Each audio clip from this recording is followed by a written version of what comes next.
नमस्कार. शुभविवाह या मालिकेच्या आजच्या भागामध्ये आपण बघूया. इथे भूमी आता घरी जायला निघालेली असते, पण तिला खूप जास्त उशीर झालेला असतो आणि रिक्षासुद्धा मिळत नसते. ती आता चालत असताना काही छोटी मुलंसुद्धा तिच्या मागे-मागे येत असतात. कारण का तिला त्यांना फुगा फेकून मारायचा असतो पाण्याने भरलेला. तेव्हा तो मुलगा आता फुगा फेकून मारणार, तेवढ्यातच मध्ये आकाश येतो आणि तो फुगा आकाशच्या पाठीवरती फुटतो. तेव्हा इथे भूमी मागे वळून बघते आणि ती म्हणते, की "तू इथे काय करतोयस?" तेव्हा आकाश म्हणतो, "भूमी, तू बघितलंस ना, जेव्हा जेव्हा तुला मदतीची गरज असते ना, तेव्हा तेव्हा मी बरोबर तुला मदत करायला तिथे आलेला असतो. आता पण बघ, तुला मदतीची गरज आहे असं देवाला माहिती होतं. त्याने बरोबर मला इथे तुझ्या मदतीसाठी पाठवले की नाही." तेव्हा इथे भूमी म्हणते, की "तुला माझी मदत करायची काहीच गरज नव्हती, तरीसुद्धा थँक यू."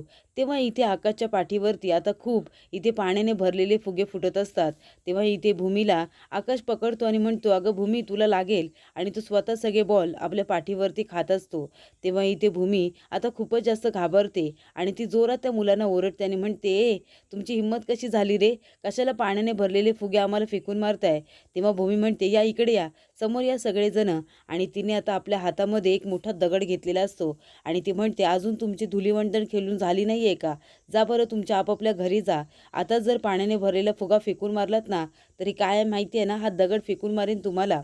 तेव्हा इथे भूमी म्हणते, की "थँक आकाश, पण तू कशाला आलायस माझी मदत करायला?" तेव्हा इथे आकाश म्हणतो, "हां, मग काय झालं? तुला आता मदतीची गरज आहे, मग मी इथे येणारच ना. पण तू किती डेंजरस आहेस गं. म्हणजे त्या मुलांना कसली धमकी दिलीस, कसली ओरडलीस त्यांना." तेव्हा इथे भूमी म्हणते, "आकाश, आता तू जरा गप्प बस ना. किती बोलतोस रे तू? बोलून बोलून तुझं तोंड कसं दुखत नाही? मातीचं तोंड असतं ना, तेव्हा ते फुटलं असतं."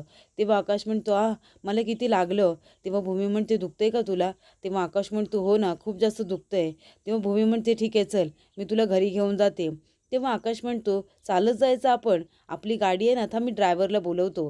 तेव्हा भूमी म्हणते, "थांब." आणि ती लगेचच रिक्षाला आवाज देते आणि थांबून घेते. तेव्हा इथे आता रागीने आपला हात बघत बसलेली असते. तेवढ्यातच तिथे अभि येतो आणि बघतो. तिला म्हणत असतो, "काय मग आई, हाताकडे काय बघतेस? तुझ्या हातामध्ये बघून तू बघतेस का, की तुझं नशीब कधी बदलतंय ते?" तेव्हा रागिनी म्हणते, "मी कधीच ना नशीब बदलायची वाट बघत नाही. रागिनी स्वतःचं नशीब स्वतः बदलत असते. जसं त्या आकाशचं नशीब मी स्वतः बदलते आणि ते भूमीचं सुद्धा." तेव्हा इथे अभि म्हणत असतो, "पण आई, आता जे काही करशील ते जपू ना. तू बघितलंस ना त्या मुलांना आकाशने किती मारलं ते.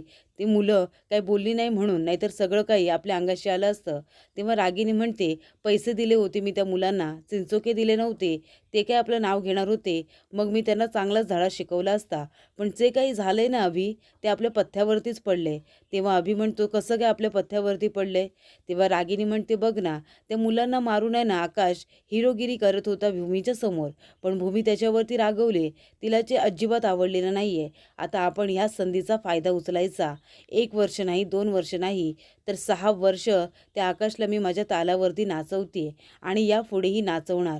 त्याच्यामुळे आता मी जे काही सांगते ना, ते तुला करायचं आहे. आता हा जो काही गैरसमज झालाय ना भूमी आणि आकाशमध्ये, तो गैरसमज आपल्याला असाच वाढवत न्यायचा आहे आणि त्यासाठी मी जो प्लॅन करते ना आता, तो तू ऐकून घे." तेव्हा इथे अभिला आता प्लॅन समजावून सांगितलेला असतो आणि त्यानुसार कामसुद्धा करायला सांगितलेलं असतं. तरी ते भूमी आता आकाशसाठी पाणी घेऊन येते. आकाश म्हणत असतो, "खूप दुखतंय मला." तेव्हा नीलंबरी म्हणत असते, "अगं भूमी, त्यांना इथे कशाला घेऊन आलीस? त्यांना त्यांच्या घरी घेऊन जायचं ना." तेव्हा भूमी म्हणत असते, "आई, आपलं घर जवळ होतं ना, म्हणून इथे घेऊन आले." तेवढ्यातच माधव काका आवाज देतात, "नीलू, अगं गोळी द्यायला ये मला." तेव्हा नीलू म्हणते, "तुमचं चालू द्या बाई, यांच्या गोळीची व्यवस्था झाली, मी द्यायला जाते." तेव्हा इथे आता भूमी म्हणत असते, की "आकाश, हे घे मलम, तू स्वतः लावून घे बरं कुठे दुखते तिथे." तेव्हा आकाश म्हणतो, "आता हे काय? मला जर दुखते पाठीमागे तर मी एकटा कसं लावणार? तू माझी मदत कर ना भूमी, तू मला लावून दे मलम." आणि तो लगेच आपला कुर्ता काढतो. तेव्हा भूमी म्हणते, "आकाश, अरे काय करतोयस तू? माझ्यासमोर काय लगेच कुर्ता काढलास? मला सांगायचं ना, मी डोळे तरी बंद केले असते." तेव्हा आकाश म्हणतो, म्हणून काय झालं?" तेव्हा भूमी म्हणते, "माझ्यासमोर असा लगेच कुर्ता काढलास? मी काय तुझी बायको आहे का?" तेव्हा आकाश म्हणतो, "हो." तेव्हा भूमी म्हणते, "काय म्हणालास? मी तुझी बायको आहे?" तेव्हा आकाश म्हणतो, "नाही गं, तसं नाही आहे. पण माझी फ्रेंड तरी आहेस ना तू." तेव्हा भूमी म्हणते, "नाही हां, मी तुझी फ्रेंडसुद्धा नाही आहे. मी फक्त एक एम्प्लॉयी आहे." तेव्हा आकाश म्हणतो, "हां, ठीक आहे ना. मग आमच्या इथे एम्प्लॉईला सुद्धा फ्रेंड मानतात, कळतंय तुला?" तेव्हा भूमी म्हणते, "तुमच्याकडे आहे ना काहीही चालतं." तेव्हा आकाश म्हणतो, "हां, ठीक आहे ना. मग काय झालं? बरं ठीक आहे. तू आता जिथे-जिथे मला लागलंय ना, तिथे मलम लावून दे बरं." तेव्हा भूमी म्हणते, "हां, हां, ठीक आहे, थांब." आणि ती आपल्या बोटाला मलम लावून घेते आणि डोळे बंद करते आणि म्हणते, सांग आता कुठे लावायचं आहे. तेव्हा आकाश म्हणतो, हां लेफ्ट लेफ्ट, हां राईट राईट, असं तो आपला सांगत असतो आणि भूमी तसं लावत असते. तिने आपले डोळे बंद केलेले असतात. तेव्हा आकाश म्हणतोय, भूमी अगं काय करतेस तू? अगं डोळे उघड ना. डोळे काय बंद केलेस? जर डोळे बंद केलेस तर तुला कसं काय दिसेल मला कुठे लागलंय ते? जिथे लागलंय ना तिथे मलमच लागत नाहीये. तेव्हा इथे भूमी म्हणते, आकाश जरा गप्प बस रे, किती बडबड करतोयस तू. तेव्हा इथे भूमी आता डोळे बंद करून आपले काम करत असते. तेव्हा आकाश तिला डोळे उघडायला सांगतो. तेव्हा इथे भूमी बघते तर आकाशला खूपच जास्त लागलेलं असतं. त्याची पाठण लाल झालेली असते. तेव्हा भूमी आता त्याला मलम लावून देते. तेव्हा इथे आकाश म्हणत असतो, भूमी अगं खरंच खूप बरं वाटते गं, गारगार वाटते. म्हणजे तू मला स्पर्श केलास ना पाठीला, तर असं वाटले की माझे सगळे दुःख आहेत ना ते पळून गेलेले आहेत. खूपच छान वाटतंय मला. तेव्हा इथे भूमी म्हणते, बरं बरं आता गप्प बस, जास्त बोलू नकोस, नाहीतर तोंड दुखेल तुझं. आता एक काम कर, यापुढे मला कधी मदतीची गरज लागली ना तर प्लीज मला मदत करू नकोस. तेव्हा आकाश म्हणतो, मला माहिती आहे तुझ्यामुळे कुणाला त्रास झालेला तुला चालत नाही ना. तेव्हा भूमी म्हणते, तुला कसं कळलं? तेव्हा आकाश म्हणतो, आता एवढ्या दिवसांमध्ये तेवढं तर ओळखायला लागलोय ना मी तुला. तुझ्यामुळे दुसरं कोणाला त्रास झालेला तुला चालत नाही मला माहिती आहे. तेव्हा भूमी म्हणते, बरं ठीक आहे, तू आता शांतपणे इथे बस, आराम कर, मी तुझ्यासाठी काहीतरी खायला घेऊन येते.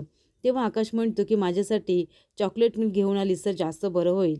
तेव्हा भूमी गेल्यानंतर आकाश म्हणतो की भूमी आता तुझी मला काळजी भेटली, आता मला तुझं प्रेमसुद्धा मिळेल लवकरच. तर इथे भूमी सगळ्यांचे कपडे आता धुवायला देत असते. तेव्हा इथे रंगाचे कपडे ती ड्रायक्लीनला देत असते. तेव्हा कपडे मोजून देत असताना आकाशच्या कुर्त्यामध्ये तिला एक चिठ्ठी सापडते. ती चिठ्ठी ती उघडून बघते तर त्याच्यावरती A4 मित्रमंडळ असं लिहिलेलं असतं. तेव्हा त्याच्यावरती आकाश महाजन असं नाव असतं आणि 21,000ची वर्गणीसुद्धा त्यांना दिलेली असते. तेव्हा भूमी म्हणते की A4 मित्रमंडळ हे तर तीच मुलं आहे ज्यांनी मला रंग लावला होता जबरदस्तीने. तेव्हा भूमी आता ती चिठ्ठी घेऊन त्या मुलांना भेटायला जात असते. त्याच्यावरती गौरव माने असं नाव लिहिलेलं असतं. तेव्हा हे सगळं रागिनीने केलेलं असतं. रागिनी वरतून बघत असते. ती चिठ्ठी तिनेच आकाशच्या कुर्त्यामध्ये ठेवलेली असते. भूमी आणि आकाशमध्ये गैरसमज निर्माण होण्यासाठी, कारण त्या दोघांमध्ये समेट घडून यावा, त्यांची मैत्री व्हावी अशी रागिनीची अजिबातच इच्छा नसते. तेव्हा इथे आता रागिनी म्हणत असते की संशय आणि गैरसमज हे दोन गोष्टी आहेत ना, ते नात्यामध्ये आहे ना किड्याचं काम करतात. म्हणजे असे किडे वळवळतात इकडे तिकडे आणि मग नातं पूर्णपणे पोखरून टाकतात आणि ते पूर्णपणे ढिसूळ करून टाकतात. आकाश आणि भूमीचं नातंसुद्धा मला तसंच करायचं आहे. तेव्हा इथे भूमी येते आणि विचारते की गौरव माने कुठे आहे? तेव्हा तो माणूस म्हणतो की गौरव माने तिथे बसलाय. काल एका मुलाने त्याला मार मार मारले, खूप मार लागलाय त्या मुलाला. तेव्हा इथे भूमीला आठवतं त्याची धुलाई आकाशनेच केलेली असते. तेव्हा भूमी म्हणते, मला जे वाटते तसंच असेल का? म्हणजे आकाशनेच या मुलांना पैसे दिले असतील आणि यायला सांगितलं असेल का? तेव्हा इथे भूमी आता त्या माणसांना भेटायला येतच असते. ते सगळेजण इथे कॅरम खेळत बसलेले असतात. तेव्हा भूमी त्यांचं बोलणं ऐकते. ती मुलं म्हणत असतात की ती मारलं ना त्या मुलाने आपल्याला, म्हणजे त्यानेच एवढे पैसे दिले त्या मुलीला इम्प्रेस करण्यासाठी आणि एवढं धो धो धुतलं आपल्याला. तेव्हा तो माने म्हणत असतो, पण एवढा मार खाल्लाय ना त्याच्याकडून अजून जास्त पैसे घेणार मी, बघच तू. तेव्हा भूमी म्हणते, म्हणजे आकाशनंच या मुलांना पैसे देऊन बोलावलं होतं मला रंग लावण्यासाठी. तेव्हा माने म्हणत असतो, सोडणार नाही मी त्याला. एवढं मारलं आपल्याला का? तर त्या मुलीसाठी, तिला इम्प्रेस करण्यासाठी, तिच्यासमोर हिरोगिरी करायची होती ना. आपल्याला पैसे दिले आणि हे सगळं करायला सांगितलं, पण आता मी जास्तीचे पैसे मागून घेणारच. तेव्हा भूमी इथे खूपच जास्त आता आकाशवरती रागवते. तर पुढील भागामध्ये आपण बघूया.